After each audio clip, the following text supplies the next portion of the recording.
করে যে হযরত ইসরাফিল আলাইহিস সালাম এক পা সামনে এক পা পিছনে দিয়া সিংহাটা মুখের কাছে এনে সকল শক্তি গলায় এনে প্রস্তুত হয়ে দাঁড়ায় আছে।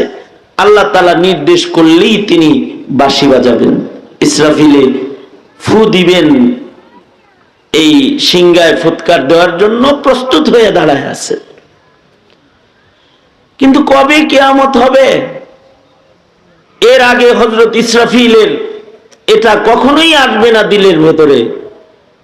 থাক, সিংহাটা হাতে নিয়ে দাঁড়ায় থেকে লাভ কি, এটা মাটির থাক, যখন ফু দিতে বলে তখন উঠায়া দিমনি, অথবা এতক্ষণ দাঁড়ায় রয়েছি, যাই একটু ঘুরে আসি, প্রথম আসমানে দ্বিতীয় আসমানে কি হয় একটু দেখে আসি। আমরা যেমন চান্স পাইলে ঘুরবার যাই, ঠিক না? আমরা যদি একটু